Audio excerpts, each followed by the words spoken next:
जय हिंद। आप सभी का स्वागत है आपके अपने चैनल लक्ष्य तक पर। रीट 2025 के लिए हम लोग फ्री क्लासेज पढ़ रहे थे। अब हमारे चैनल पर आपको महामैराथन की क्लासेज मिल रही हैं। तो चलिए आज एक महामैराथन की क्लास आपको प्रोवाइड कर रहे हैं, वह है भारतीय संविधान का स्पेशल क्लास। जी हाँ दोस्तों, संविधान का यह हमारा आखिरी मैराथन क्लास होगा। इस क्लास को जरूर देख लीजिएगा। आप संविधान में एक भी प्रश्न जानते हो या ना जानते हो, इससे आपके परीक्षा में प्रश्न हूबहू छप जाएंगे। टॉप 50 प्रश्न होंगे जो परीक्षा के स्पेशली बनाए गए हैं। परीक्षा के लिए आपके रीट में इस बार संविधान से प्रश्न आएंगे। यकीन मानिए लेवल 2 वालों, आपके पेपर में प्रश्न इससे आएंगे। ठीक है, पेपर में आने वाले प्रश्नों की श्रृंखला आज हम आपको प्रोवाइड करेंगे। टॉप 50 प्रश्न होंगे। प्रश्नों की श्रृंखला देख लीजिए थोड़ा सा पहले, तब आप पूरी क्लास जरूर देखिएगा। पहला प्रश्न होगा हमारा, भारत के संविधान सभा का प्रथम अधिवेशन कब शुरू हुआ था। अगला प्रश्न होगा, संविधान सभा के प्रथम बैठक की अध्यक्षता किसने किया था। मतलब हम आपको आज सरल से एकदम कठिन तक के प्रश्नों को हम कराने वाले हैं। पूरा निचोड़ आपको प्रोवाइड करेंगे, देख लीजिए। अगला प्रश्न देखिए, संविधान सभा द्वारा चुने हुए अस्थायी अध्यक्ष कौन थे, आपसे यह पूछ रहा है। भारतीय संविधान के निर्माण के समय संवैधानिक सलाहकार कौन थे, आपसे यह पूछेगा। संविधान निर्माण परिषद की तदर्थ झंडा समिति के अध्यक्ष कौन थे। इस प्रकार के प्रश्नों को आज हम आपके सामने रखने वाले हैं। हाथ जोड़ के निवेदन करेंगे, जितने भी लोग लेवल 2 के लिए तैयारी कर रहे हैं और एसएसटी जिनका है, उनको यह क्लास जरूर देखनी चाहिए। ठीक है, इस प्रकार की क्लासेज आपको डेली हमारे चैनल पर मैराथन के तौर पर मिलेंगी। सुबह 10 बजे आप हमारे चैनल पर विजिट करिए, और अभी तक आप हमारे चैनल को सब्सक्राइब नहीं किए तो कर लीजिए, और अपनी तैयारी को अंतिम समय में बेहतर दिशा में ले जाइए। चलिए क्लास को स्टार्ट करते हैं। पहला प्रश्न देखिए, कह रहा है कि भारत के संविधान सभा का प्रथम अधिवेशन कब शुरू हुआ था। ए ऑप्शन 6 दिसंबर 1946, बी ऑप्शन 9 दिसंबर 1946, सी ऑप्शन 16 दिसंबर 1946 और डी ऑप्शन 13 दिसंबर 1946। चलिए बताइए क्या उत्तर होने वाला है। आपको कमेंट करके उत्तर बताना है। ठीक, भारत की संविधान सभा का प्रथम अधिवेशन की बात करते हैं तो 9 दिसंबर 1946 को शुरू हुआ था। तो इस प्रकार से हमारा बी ऑप्शन यहाँ पर सही हो जाएगा। इस प्रश्न का जो उत्तर होगा बी ऑप्शन सही हो जाएगा। ठीक है, कम समय में अधिक प्रश्नों की प्रैक्टिस सेट या मैराथन क्लास आपको प्रोवाइड कर दे रहे हैं।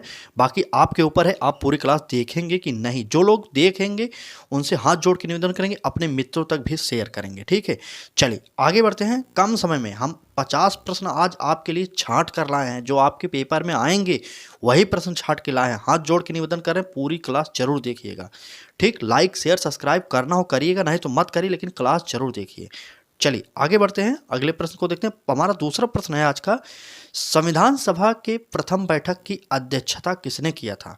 ए option doctor Sachchidanand Sinha, B option Rajendra Prasad, C option Jawaharlal Nehru और D option B N Rao. बताइए। चलिए, संविधान सभा की प्रथम बैठक की अध्यक्षता किसने किया था, आपसे यह पूछा जा रहा है, तो उत्तर बताइए जल्दी से। तो बिल्कुल सही, संविधान सभा की प्रथम बैठक की अध्यक्षता जो किए थे वो थे सच्चिदानंद सिन्हा। ठीक है, ए ऑप्शन हमारा हो जाएंगे, डॉक्टर सच्चिदानंद सिन्हा जी हो जाएंगे। ए ऑप्शन सही हो जाएगा।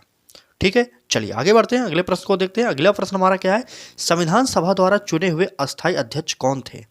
जवाहरलाल नेहरू थे, अंबेडकर थे, या डॉक्टर राजेंद्र प्रसाद थे, या फजल अली थे। बताइए कमेंट करके कौन सा उत्तर सही होने वाला है, बताइए जल्दी से। चलिए, संविधान सभा द्वारा चुने हुए अस्थायी अध्यक्ष कौन थे, आपको पता होगा कि पहले सबसे पहले कौन चुने गए थे, बताइए। चलिए चलिए चलिए जल्दी कमेंट करिए। संविधान सभा द्वारा चुने हुए अस्थायी अध्यक्ष कौन थे, बिल्कुल सही, डॉक्टर राजेंद्र प्रसाद हो जाएंगे। हमारा सी ऑप्शन सही हो जाएगा। सबसे पहले सच्चिदानंद सिन्हा को चुना गया था। ये 2 दिन के लिए मात्र अध्यक्ष थे, मतलब उपाध्यक्ष कह सकते हैं, अस्थायी तौर पर नहीं चुने गए थे। अस्थायी अध्यक्ष अगर आपसे पूछता है तो वो थे सच्चिदानंद सिन्हा, और अस्थायी अध्यक्ष पूछा जाए तो वो थे राजेंद्र प्रसाद। तो चलिए दोनों को याद कर लीजिएगा। इस प्रश्न का हमारा उत्तर सी हो जाएगा। आगे बढ़ते हैं। कम समय में इस क्लास हम समाप्त करने की पूरी कोशिश करेंगे, फिर भी क्लास थोड़ी सी तो बड़ी होने वाली है। 50 प्रश्न अगर चुन के लाए हैं तो आपके लिए बेहतरीन क्लास साबित होगी। बने रहिएगा, पूरी क्लास जरूर देखिए। आगे बढ़ते हैं, अगले प्रश्न को देखते हैं। कह रहा है कि भारतीय संविधान के निर्माण के समय संवैधानिक सलाहकार कौन थे। संवैधानिक सलाहकार कौन थे भारतीय संविधान जब बन रहा था, आपसे यह पूछा जा रहा है। आप तो सब जानते होंगे। चलिए, के एम मुंशी थे, बी एन राव थे, राजेंद्र प्रसाद थे, फजल अली थे। तो बताइए कौन सा उत्तर सही होने वाला है। चलिए टॉप 50 प्रश्न आज कराएंगे, 50 प्रश्न टॉप कराएंगे। संविधान का एक भी प्रश्न इससे बाहर नहीं जाएगा। पूरी क्लास जरूर देखिए, बने रहिए लास्ट तक, ठीक है। तो चलिए बताइए उत्तर कौन सा होगा। बिल्कुल सही, बी एन राव होंगे हमारा उत्तर। ए ऑप्शन, बी ऑप्शन सही हो जाएगा, बी ऑप्शन हमारा सही हो जाएगा, ठीक है, बी एन राव। आगे बढ़ते हैं, इधर उधर की बात नहीं करेंगे, सिर्फ क्लास की बात करेंगे, क्योंकि समय आपके पास कम है। 27 तारीख को आपको पेपर देना है तो देना है, इतना तो मान के चलिए, ठीक है। 27, कुछ लोगों का 28 को भी होने वाला है, होगा 2 दिन में पेपर होगा, ठीक है। लेकिन आप अपना 27 को ही टारगेट मान के चलिए, ठीक। चलिए 27 फरवरी वो आखिरी दिन होगा जब आपको पेपर देना है, इतना समझ के चलिएगा। आगे बढ़ते हैं, अगला प्रश्न है हमारा 5वां प्रश्न। संविधान निर्माण परिषद की तदर्थ झंडा समिति के अध्यक्ष कौन थे? वेरी वेरी इंपॉर्टेंट है यह प्रश्न, चलिए बताइए। कह रहा है संविधान निर्माण परिषद की तदर्थ झंडा समिति के अध्यक्ष कौन थे? क्या डॉक्टर राजेंद्र प्रसाद थे, जेबी कृपलानी थे, अंबेडकर थे, या इनमें से कोई नहीं? बताइए। तदर्थ झंडा समिति, तदर्थ झंडा समिति के अध्यक्ष की बात कर रहा है तो बिल्कुल सही, डॉक्टर राजेंद्र प्रसाद हो जाएंगे। भारत के पहले राष्ट्रपति भी डॉक्टर राजेंद्र प्रसाद ही थे, आप इनको जानते रहिए, ठीक है। इस प्रश्न का उत्तर हमारा ए ऑप्शन सही हो जाएगा, ठीक है। चलिए, ए ऑप्शन सही हो जाएगा। आगे बढ़ते हैं, अगला प्रश्न है हमारा 6वां प्रश्न आज का हमारा। देखिए, भारतीय संविधान को संवैधानिक सभा द्वारा कब अंगीकृत किया गया था? कब अंगीकृत का मतलब कब स्वीकार किया गया था? बना था दूसरे दिन, स्वीकार दूसरे दिन किया गया था, यही आपसे पूछा जा रहा है। चलिए, ए ऑप्शन की बात करते हैं, 26 नवंबर 1949 को, बी ऑप्शन 26 नवंबर 1950, और सी ऑप्शन 26 दिसंबर 1950, और डी ऑप्शन 26 दिसंबर 1949। कमेंट कर दीजिए तो। चलिए बताइए, भारतीय संविधान को जो किसके द्वारा अंगीकृत किया गया था? भारतीय संविधान को संवैधानिक सभा द्वारा, संवैधानिक सभा द्वारा, ठीक है, संवैधानिक सभा द्वारा। चलिए, संविधान सभा द्वारा कब अंगीकृत किया गया? बिल्कुल सही, 26 नवंबर 1949। बिल्कुल, जो लोग ए ऑप्शन कर रहे हैं वो सही है, इनके द्वारा यह अंगीकृत किया गया था। और लागू करने की बात करें तो 26 जनवरी को लागू किया था, ठीक, जनवरी को। चलिए, 26 जनवरी 1950 को हमारा संविधान लागू हो गया था पूर्ण रूप से, ठीक। 26 जनवरी 1950 को हमारा संविधान, भारतीय संविधान पूर्ण रूप से लागू हो गया था।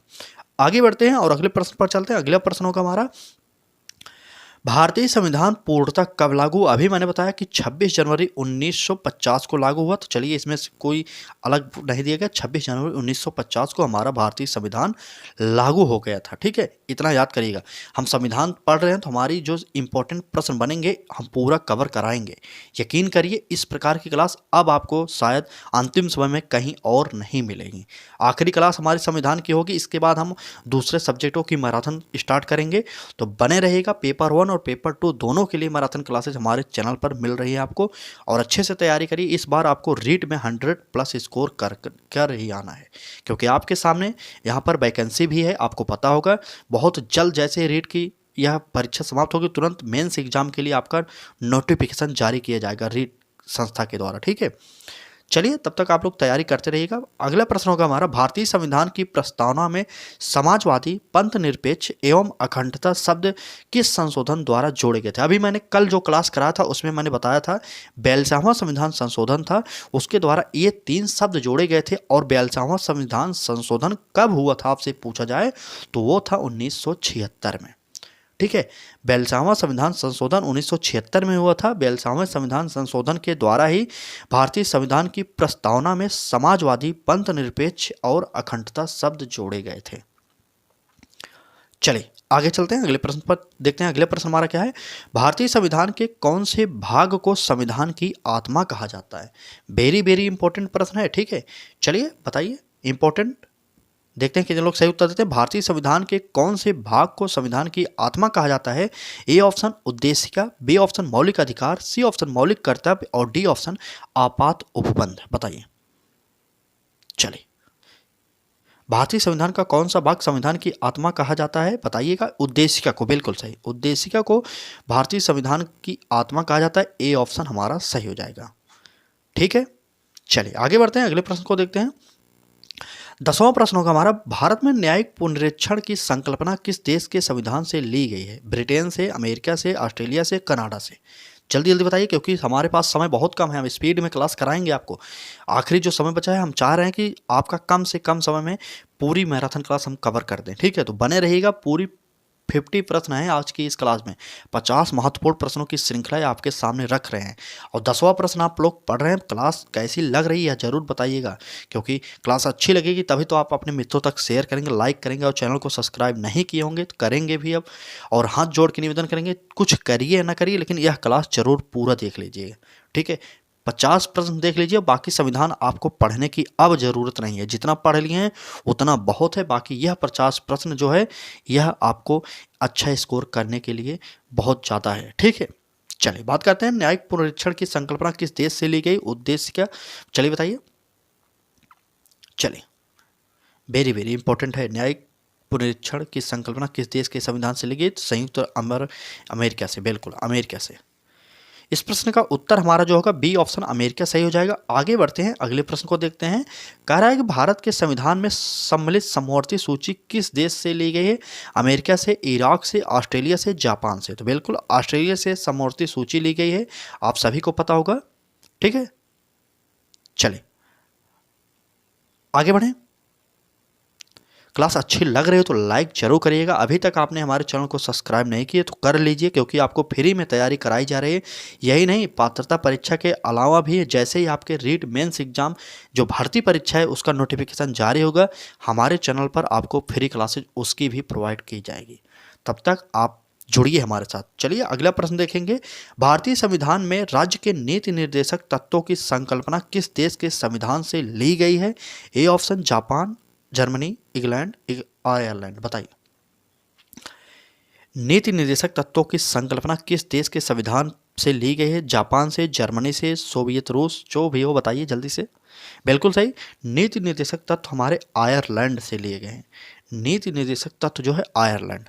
आगे बढ़ते हैं और अगले प्रश्न पर चलते हैं। अगला प्रश्न होगा हमारा, भारतीय संविधान में मौलिक कर्तव्य का विचार कहाँ से लिया गया है, रूस से लिया गया, अमेरिका से, स्विट्जरलैंड, इनमें से कोई नहीं। बताइए मौलिक कर्तव्य, चलिए मौलिक कर्तव्य कहाँ से लिया गया, बिल्कुल सही, मौलिक कर्तव्य रूस से लिया गया। मौलिक कर्तव्य रूस से लिया गया है। नीति निर्देशक तत्वों को लिया गया है कहाँ से, आयरलैंड से। इतना याद करिएगा। इस प्रश्न का उत्तर हमारा ए ऑप्शन सही हो जाएगा। आगे बढ़ते हैं और अगले प्रश्न हमारा देखिए, यदि भारत संघ के एक नए राज्य का सृजन करना हो तो संविधान की निम्नलिखित अनुसूचियों में किस एक को अवश्य संशोधित किया जाना चाहिए। आपसे कह रहा है कि अगर भारत में एक नए राज्य का निर्माण करना है तो वह संविधान की कौन सी अनुसूची होगी जिसमें संशोधन करना अनिवार्य होगा। पहली अनुसूची, दूसरी, चौथी, पांचवी। बताइए, ये ऑप्शन में पहली, दूसरी, चौथी, पांचवी। बताइए जल्दी से कमेंट करिए, वह कौन सी अनुसूची होगी जिसमें हमें संशोधन करके ही नए राज्य का सृजन करना होगा। तो बिल्कुल सही, हमारा पहली अनुसूची हो जाएगा, ए ऑप्शन हमारा सही हो जाएगा। आगे बढ़ते हैं और अगले प्रश्न को देखते हैं। भारत के संविधान के अंतर्गत आर्थिक योजना विषय कहाँ शामिल है, संघ सूची में, राज्य सूची में, समवर्ती सूची में, इनमें से कोई नहीं। बताइए, आर्थिक नियोजन, आर्थिक योजना, माफी चाहते हैं, आर्थिक योजना कहाँ शामिल है, तो बिल्कुल सही, समवर्ती सूची में शामिल है। आर्थिक योजना कहाँ शामिल है, समवर्ती सूची में शामिल है।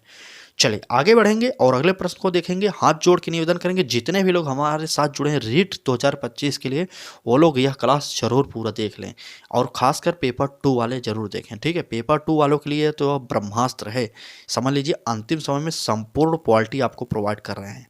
चलिए अब बात करते हैं इस प्रश्न की। कह रहा है कि रेलवे पुलिस किस सूची का विषय है, ए ऑप्शन संघ सूची, राज्य सूची, समवर्ती सूची, उपयुक्त में से कोई नहीं। बताइए जल्दी बताइए, रेलवे किस सूची का विषय है, कमेंट करिए एक बार। चलिए तो बिल्कुल सही, रेलवे जो है राज्य सूची का विषय होगा, राज्य सूची होगा, समवर्ती सूची का। बताइए, जीआरपी, राज्य सूची, बिल्कुल सही, बी ऑप्शन हमारा सही हो जाएगा। ठीक, चलिए आगे बढ़ते हैं, अगले प्रश्न को देखते हैं। पंचायतों को संवैधानिक दर्जा संविधान के किस अनुच्छेद के अंतर्गत प्रदान किया गया है, अनुच्छेद 245, 246, 240, 243। बताइए। अगर क्लास की स्पीड अगर तेज़ लग रही हो तो हम आपसे माफ़ी चाहेंगे, क्योंकि अब हमारे चैनल पर आपको इस प्रकार की क्लासेस डेली सुबह 10 बजे को देखने को मिलेंगे, क्योंकि अब हम चाहते हैं आपको कम समय में अधिक से अधिक मैटर प्रोवाइड किया जाए।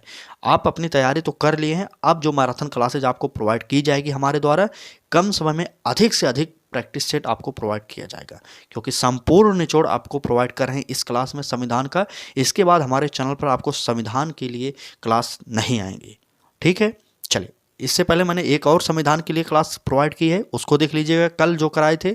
और जो कल देखे थे वो लोग आज इस क्लास को जरूर पूरा देख ले। संविधान का एक भी प्रश्न बाहर नहीं जाएगा अगर आपके पेपर में संविधान से प्रश्न बना, क्योंकि सिलेबस में तो सारी चीज़ दिए गए। हो सकता है संविधान से प्रश्न पूछे ही ना, हो सकता है पूरा संविधान ही पूछ सकता है, तो कुछ भी हो सकता है, ठीक है। चलिए, अब बात करते हैं इस प्रश्न पर। चलिए, प्रश्न में उत्तर कौन सा होगा कमेंट कर दीजिए। तो बिल्कुल सही, 243 के अंतर्गत हमारा उत्तर डी ऑप्शन सही हो जाएगा, ठीक है, डी ऑप्शन सही हो जाएगा। आगे बढ़ते हैं और अगला प्रश्न होगा हमारा, संविधान के प्रथम अनुच्छेद के अनुसार भारत को कहा गया है यूनियन, फेडरेशन, इनमें से कोई नहीं, उपयुक्त दोनों। बताइए, संविधान के प्रथम अनुच्छेद के अनुसार भारत को कहा गया, क्या कहा गया? तो बिल्कुल सही, यूनियन कहा गया है, हमारा ए ऑप्शन सही हो जाएगा। आगे बढ़ते हैं, अगले प्रश्न देखते हैं, भारत सरकार में सर्वोच्च शासकीय नागरिक अधिकारी कौन है? प्रधानमंत्री होंगे, गृह मंत्री, कैबिनेट सचिव, या इनमें से कोई नहीं? बताइए, भारत सरकार में सर्वोच्च शासकीय नागरिक अधिकारी कौन होगा? तो जल्दी से कमेंट कर दीजिए। तो बिल्कुल सही, कैबिनेट सचिव होते हैं, हमारा सी ऑप्शन सही हो जाएगा, ठीक है, सी ऑप्शन सही हो जाएगा। आगे बढ़ते हैं, अगला प्रश्न देखते हैं क्या हमारा। अगला प्रश्न होगा हमारा, धर्म आदि के आधार पर विभेद का प्रतिषेध एक मूल अधिकार है, इसे किस अधिकार के अंतर्गत शामिल किया गया है? ए ऑप्शन समता का अधिकार, बी ऑप्शन स्वतंत्रता का अधिकार, सी ऑप्शन शोषण के विरुद्ध अधिकार, और डी ऑप्शन इनमें से कोई नहीं। चलिए जल्दी से बताइए, धर्म आदि के आधार पर विभेद को प्रतिषेध एक मूल अधिकार है, बताइए जल्दी से उत्तर बताइए। तो समानता का अधिकार, समता का अधिकार, बिल्कुल समता का अधिकार, हमारा ए ऑप्शन इसमें भी सही हो जाएगा, ए ऑप्शन सही हो जाएगा, ठीक है। अभी तो सिर्फ 20 प्रश्न पढ़े आप लोग, सोचिए प्रश्न किस प्रकार के आपको प्रोवाइड किए जा रहे हैं। इतने कम समय में आपको 20 प्रश्न प्रोवाइड किए, अभी भी 30 प्रश्न हैं आज की इस क्लास में, ठीक। चलिए, मतलब हम कह सकते हैं कि हमारी आज की यह क्लास जो आधी भी अभी नहीं हुई है, इसलिए पूरी क्लास जरूर देखिएगा आप लोग, ठीक। और चैनल को अभी तक आपने सब्सक्राइब नहीं किए तो कर लीजिएगा, आपके लिए फ्री क्लासेस डेली सुबह 10 बजे में प्रोवाइड की जाती है हमारे द्वारा। आगे बढ़ते हैं, अगले प्रश्न देखते हैं। अगले प्रश्न होगा हमारा, भारतीय संविधान का कौन सा अनुच्छेद अल्पसंख्यकों को अपनी मनपसंद शिक्षण संस्थानों को स्थापित एवं संचालित करने के अधिकार को संरक्षण प्रदान करता है? वेरी वेरी इंपॉर्टेंट है भारतीय संविधान का यह प्रश्न, बताइए। अनुच्छेद 27, अनुच्छेद 20, अनुच्छेद 18, अनुच्छेद 30। चलिए, भारतीय संविधान का कौन सा अनुच्छेद अल्पसंख्यकों को अपनी मनपसंद शिक्षण संस्थाओं को स्थापित एवं संचालित करने के अधिकार को संरक्षण प्रदान करेगा? जिसका उत्तर हमारा जो होगा अनुच्छेद 30 हो जाएगा, ठीक है, अनुच्छेद 30, डी ऑप्शन। चलिए आगे बढ़ते हैं, अगले प्रश्न देखेंगे। हमारा अगला प्रश्न क्या होगा, कौन से अधिकतर, यहाँ पर थोड़ा सा मिसप्रिंट हो गया, अधिकतर नहीं अधिकार होगा, ठीक है। चलिए अधिकार बना लीजिए, कौन से अधिकार भारतीय संविधान के अनुच्छेद 32 के अंतर्गत परिवर्तित किए जा सकते हैं?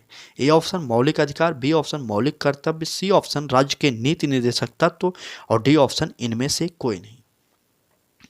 बताइए, कौन से अधिकार भारतीय संविधान के अनुच्छेद 32 के अंतर्गत परिवर्तित किए जा सकते हैं? तो वह होगा मौलिक अधिकार, मौलिक अधिकार 32 के अंतर्गत परिवर्तित किया जा सकता है, ए ऑप्शन इसका हमारा सही हो जाएगा। आगे बढ़ते हैं, अगला प्रश्न होगा हमारा, भारतीय संविधान किस प्रकार के अल्पसंख्यकों को मान्यता देता है? ए ऑप्शन धार्मिक, भाषाई, उपयुक्त दोनों, इनमें से कोई नहीं। बताइए, चलिए, भारतीय संविधान किस प्रकार के अल्पसंख्यकों को मान्यता देता है? धार्मिक देगा, भाषाई देगा, उपयुक्त दोनों देगा, इनमें से कोई नहीं देगा। तो बिल्कुल धार्मिक और भाषाई दोनों को देता है, तो इस प्रश्न का हमारा उत्तर सी ऑप्शन सही हो जाएगा। क्लास एक बार अपने मित्रों तक शेयर करिए और लाइक जरूर करिएगा, और पूरी क्लास जरूर देखिएगा, हाथ जोड़ के निवेदन करेंगे। आज की यह क्लास आपके लिए ब्रह्मास्त्र साबित होने वाले है। चलिए आगे बढ़ते हैं, अगले प्रश्न देखेंगे, राज्य के नीति निर्देशक सिद्धांतों का कौन सा अनुच्छेद अंतर्राष्ट्रीय शांति और सुरक्षा के संवर्धन से संबंधित है? राज्य के नीति निर्देशक सिद्धांतों का कौन सा अनुच्छेद अंतर्राष्ट्रीय शांति और सुरक्षा के संवर्धन से संबंधित है? अनुच्छेद 49 होगा, अनुच्छेद 51, अनुच्छेद 48, अनुच्छेद 35। बताइए। चलिए बिल्कुल सही। राज्य के नीति निर्देशक सिद्धांतों का कौन सा अनुच्छेद अंतर्राष्ट्रीय शांति और सुरक्षा के संवर्धन से संबंधित है? तो अनुच्छेद हो जाएगा कौन सा, बताइए? अनुच्छेद 51, बिल्कुल सही। अनुच्छेद 51 आप लोग सही बता रहे हैं। अनुच्छेद 51 बी ऑप्शन हमारा सही हो जाएगा। आगे बढ़ते हैं और अगला प्रश्न देखते हैं। आज का हमारा 25वां प्रश्न है, बंधुआ मजदूर अधिनियम संसद ने कब पारित किया था? 1976 में, 1977 में, 1980 में, 1985 में, बताइए। बंधुआ मजदूर अधिनियम संसद में कब पारित किया गया था? तो बिल्कुल 1976 में पारित किया गया था। ए ऑप्शन हमारा सही हो जाएगा। बंधुआ मजदूर अधिनियम 1976 में पारित किया गया था। आगे बढ़ते हैं, अगले प्रश्न पर चलते हैं। क्या है हमारा अगला प्रश्न? जोखिम भरे उद्योगों में बाल श्रम का उपयोग संविधान के किस अनुच्छेद द्वारा निषेध किया गया है? अनुच्छेद 23, अनुच्छेद 24, अनुच्छेद 28, अनुच्छेद 25, बताइए। जोखिम भरे उद्योगों में बाल श्रम का उपयोग संविधान के किस अनुच्छेद द्वारा निषिद्ध किया गया है? तो बिल्कुल सही, अनुच्छेद 24 के द्वारा कहा गया है कि यह कानूनी अपराध है। इस प्रश्न का उत्तर हमारा बी ऑप्शन हो जाएगा, अनुच्छेद 24। आगे बढ़ते हैं और क्लास अभी आधे प्रश्न हुए हैं। तो आपसे निवेदन बस इतना करेंगे कि पूरी क्लास को जरूर देखिएगा। अब तक आप लोग बने हुए हैं क्लास, इसका मतलब आपको क्लास अच्छी लग रही है, तो पूरी जरूर देखिए। इससे प्रश्न आपकी परीक्षा में सेम टू सेम आ सकते हैं। ठीक है, चलते हैं अगले प्रश्न पर। अगला प्रश्न हमारा 25 को हो गया, 26 नंबर माफ़ी चाहेंगे पर थोड़ा सा मिस प्रिंट, 27 आ गया। चलिए देखते हैं 27 के बाद 28। चलिए एक प्रश्न मिस हो गया, देख लीजिएगा आप लोग। ठीक, कह रहा है कि किस समिति के संतुष्टि के आधार पर मूल कर्तव्यों से संबंधित प्रावधानों को भारत के संविधान से जोड़ा गया था? वेरी वेरी इंपॉर्टेंट प्रश्न है यह। चलिए प्रश्न फिर पढ़ लीजिए। किस समिति के संतुष्टि के आधार पर मूल कर्तव्यों से संबंधित प्रावधानों को भारत के संविधान से जोड़ा गया था? सरकारिया आयोग, काका कालेकर समिति, राजमन्नार समिति और स्वर्ण सिंह समिति, बताइए। बिल्कुल सही। चलिए स्वर्ण सिंह समिति हमारा डी ऑप्शन हमारा सही हो जाएगा। इस प्रश्न का उत्तर हमारा डी ऑप्शन सही हो जाएगा। आगे बढ़ते हैं, अगला प्रश्न देखिए। भारत में राष्ट्रपति का चुनाव किस प्रणाली द्वारा किया जाता है? एकल संक्रमणीय मत या अनुपातिक प्रतिनिधित्व पद्धति, उपयुक्त दोनों, इनमें से कोई नहीं, बताइए जल्दी से। भारत में राष्ट्रपति का चुनाव किस प्रणाली द्वारा किया जाता है? तो बिल्कुल सही होगा हमारा उत्तर, एकल संक्रमणीय हस्तांतरण के द्वारा भी होता है, मत के द्वारा, और अनुपातिक प्रतिनिधित्व पद्धति के द्वारा। इस प्रकार से इस प्रश्न का उत्तर हमारा होगा सी ऑप्शन, उपयुक्त दोनों। ठीक है, सुपर फास्ट क्लास आज आपको प्रोवाइड की जा रही है रीट 2025 के लिए, क्योंकि अब आपके परीक्षा में समय बिल्कुल नहीं है, इसलिए हमारे चैनल पर आपको मैराथन क्लासेज स्टार्ट कर दी गई हैं। इससे पहले आपने हमारे पिछले क्लासेज को नहीं देखा तो इसी प्रकार की क्लासेज सभी की प्रोवाइड की गई है, एक बार देख लीजिए। हो सकता है आपके परीक्षा में सेम टू सेम प्रश्न भी आ जाए और आपको लाभकारी साबित हो जाए आपके लिए। ठीक, भारत में राष्ट्रपति की मृत्यु पद त्याग अथवा हटाए जाने पर पद में रिक्ति हुई जो है उसको भरने में कितना समय लगना चाहिए? उससे अधिक समय नहीं लगना चाहिए, यही आपसे पूछा। मतलब प्रश्नों का सेम एक अर्थ समझिए कि अगर आपके भारत में ही समझ लीजिए राष्ट्रपति की मृत्यु हो गई या राष्ट्रपति इस्तीफा दे दिए, तो उस पद को कितने दिनों के अंदर भरना चाहिए, यह हमारे संविधान में उल्लेख किया गया है। चलिए बताइए, 5 माह में, 6 माह में, 8 माह में या 2 माह में? तो हमारा उत्तर 6 माह के अंदर होगा। ठीक, बी ऑप्शन सही जगह है। यही नहीं, जहाँ पर ग्राम पंचायतों का वर्णन किया गया, जहाँ पर ग्राम प्रधान होते हैं, वहाँ पर भी यह नियम लागू होता है। अगर आपके यहाँ पर ग्राम प्रधान मर जाते हैं या कहा जाए कि किसी कारण उनको हटा दिया जाता है, तो वहाँ पर भी 6 महीने के अंदर चुनाव कराना अनिवार्य कर दिया गया है। ठीक, चलिए आगे बढ़ते हैं। अगला प्रश्न होगा हमारा 30वां प्रश्न है, यदि मृत्यु, त्यागपत्र अथवा हटाए जाने की स्थिति में भारत के राष्ट्रपति का पद रिक्त हो जाए तो उसे पदभार कौन संभालेगा? उस पदभार को कौन संभालेगा? तो उपराष्ट्रपति संभाल लेते हैं। हमारा बी ऑप्शन सही हो जाएगा। ठीक है, राष्ट्रपति अगर आपके यहाँ मर गए हैं तो उनकी जो पद की गरिमा है कौन सुशोभित करेगा? वह करेंगे उपराष्ट्रपति। आप सभी को पता होना चाहिए। आगे बढ़ते हैं, अगला प्रश्न होगा क्या हमारा, देखिए। हमारा अगला प्रश्न होगा, राष्ट्रपति और उपराष्ट्रपति की अनुपस्थिति में राष्ट्रपति का कार्यभार कौन ग्रहण कर सकता है। देखिए, अगर आपके देश में राष्ट्रपति भी नहीं है, उपराष्ट्रपति भी नहीं है, तब उस पद का निर्वहन कौन करेगा, यही आपसे पूछा जा रहा है इस प्रश्न में। ए ऑप्शन होगा सर्वोच्च न्यायालय का न्यायाधीश, बी ऑप्शन सर्वोच्च न्यायालय का मुख्य न्यायाधीश, और सी ऑप्शन लोकसभा अध्यक्ष, और डी ऑप्शन महान्यायवादी। कई लोग होंगे जानते होंगे कि सर्वोच्च न्यायालय का न्यायाधीश सुशोभित करते हैं। हमारा जो पहला ऑप्शन पढ़ेंगे तुरंत टिक कर देंगे, सोचेंगे एक प्रश्न तो आसानी से आ गया। तो आप यहाँ पर गलती कर रहे हैं, ठीक है। यहाँ पर सर्वोच्च न्यायालय का न्यायाधीश नहीं होगा, ठीक है, इसलिए हमारा ए ऑप्शन कट जाएगा। हमारा जो बी ऑप्शन है ये सही हो जाएगा। सर्वोच्च न्यायालय का जो है मुख्य न्यायाधीश होता है, वह हमारा राष्ट्रपति के पद का कार्यभार संभालता है, ठीक है। बताइए कैसा लग रहा है प्रश्न, बताइए एक बार। बी ऑप्शन इस प्रश्न का सही हो जाएगा। वह कौन से मुख्य न्यायाधीश थे जिन्होंने पहली बार भारत में राष्ट्रपति के पद को भी सुशोभित किया था, बताइए एक बार, कमेंट करिए, देखते हैं कितने लोगों को यह पता है।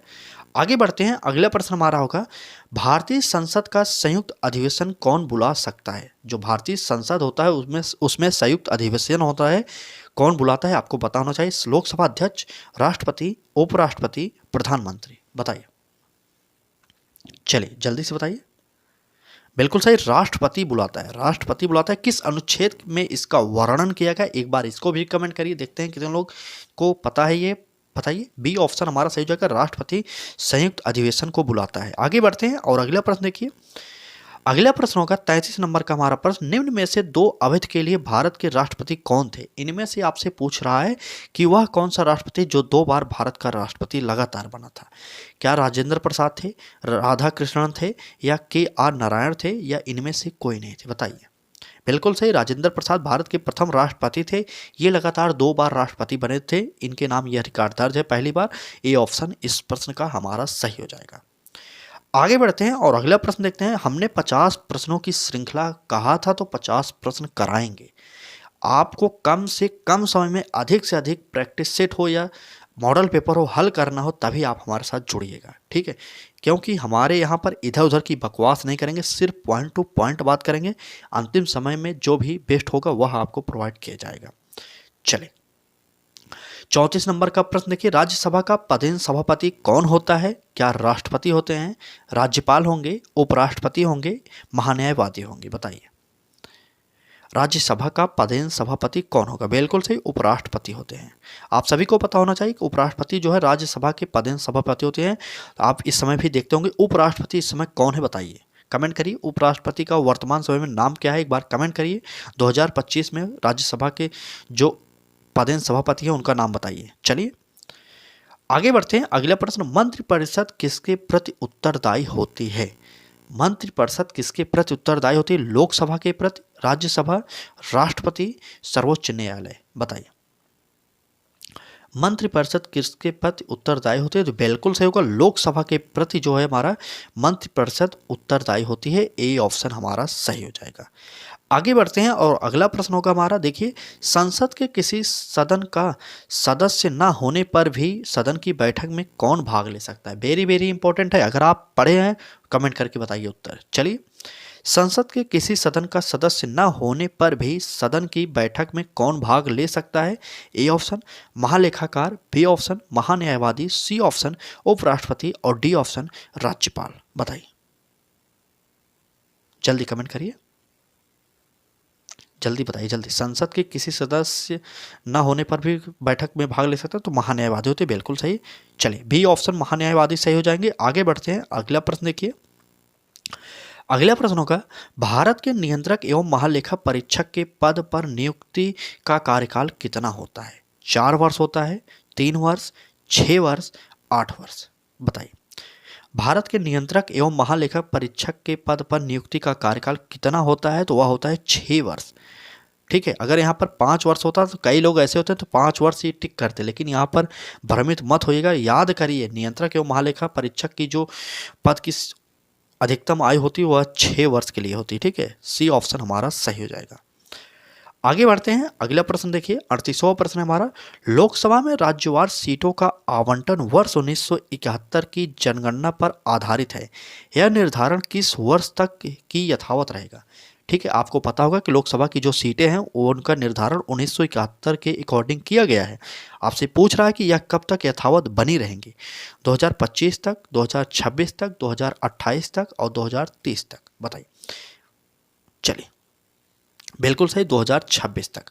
बी ऑप्शन सही जगह, 2026 तक यह सेम बनी रहेंगी, उसके बाद ही चेंज किया जाएगा इसमें।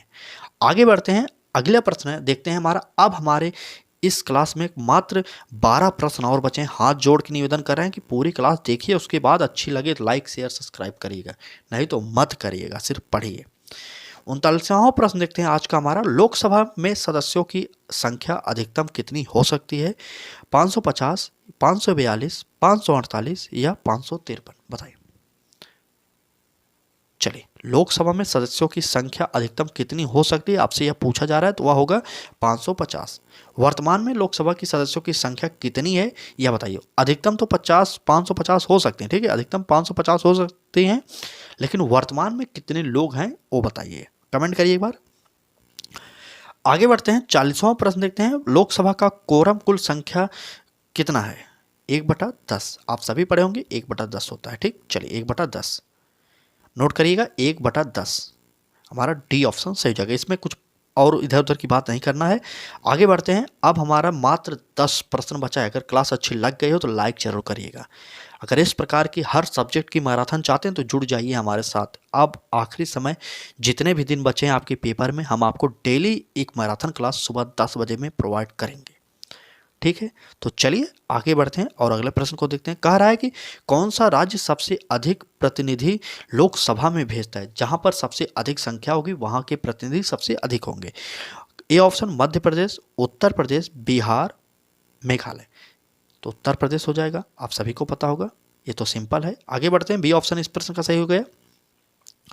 कह रहा है किस राज्य विधानसभा की सर्वाधिक सदस्य संख्या है। मैंने वही कहा कि जहां पर संख्या अधिक होगी वहां पर ये सब सारे अधिक होंगे, तो वह था उत्तर प्रदेश। बी ऑप्शन सही हो जाएगा। बी ऑप्शन में सर्वाधिक लोकसभा की सीटें, सर्वाधिक राज्यसभा की सीटें पूछे तो वह भी उत्तर प्रदेश में होगा। और लोकसभा, राज्यसभा, विधान परिषद, ये सारी की सारी सीटें जो हैं कहाँ पर हैं, उत्तर प्रदेश में सबसे अधिक हैं, इतना याद करिएगा। आगे बढ़ते हैं, राज्यसभा के सदस्यों का कार्यकाल कितने वर्षों का होता है। तो कई लोग होंगे जो 5 मारेंगे, मैंने आपसे कहा कि सिर्फ तुक्का मत मारिए, आप ध्यान दीजिए, 6 वर्ष का होता है। राज्यसभा का सदस्यों का कार्यकाल होता है, राज्यसभा का कार्यकाल नहीं होता। राज्यसभा अस्थायी सदन होता है, या कभी भंग नहीं होती, इसलिए यहाँ पर कहा गया राज्यसभा के सदस्यों का कार्यकाल 5 वर्ष नहीं होता, 6 वर्ष होता है, ठीक है। सदस्यों का कार्यकाल 6 वर्ष होता है। ए ऑप्शन इसमें भी सही हो जाएगा। चलें आगे, चलिए आगे बढ़ते हैं। राष्ट्रपति द्वारा राज्यसभा में कितने व्यक्ति मनोनीत किए जाते हैं। अभी आपको पता होगा कि 104वें संविधान संशोधन के द्वारा क्या किया गया था, एंग्लो इंडियन को हटा दिया गया था, ठीक है। तो आपको पता होना चाहिए, दोबारा होते हैं। आप चलिए थोड़ा सा इस पर नोट करिएगा कि 104वां संविधान संशोधन के द्वारा जो 2 एंग्लो इंडियन को मनोनीत करते थे राष्ट्रपति, उनकी जो व्यवस्था है वह खत्म कर दी गई हमेशा के लिए। तो इस प्रश्न का उत्तर 12 होगा हमारा। आगे बढ़ते हैं, अगला प्रश्न देखते हैं। लोकसभा का सबसे बड़ा क्षेत्रफल के अनुसार निर्वाचन क्षेत्र कौन से है। अगर आपसे यह पूछा जाए तो लद्दाख होगा, जूनागढ़ होगा, महाराष्ट्र होगा, या इनमें से कोई नहीं, बताइए। क्षेत्रफल के अकॉर्डिंग लद्दाख, ए ऑप्शन। आगे बढ़ते हैं, राज्यसभा के चुनाव के लिए अपेक्षित न्यूनतम आयु कितनी होगी। तो बिल्कुल, राज्यसभा से बात करा तो राज्यसभा 30 वर्ष होती है, लोकसभा की बात करें तो 25 वर्ष हो जाएगा, ठीक। चलिए, राज्यसभा 30 वर्ष, लोकसभा 25 वर्ष, आप लोग नोट करिए। चलिए, नोट हो गया ना।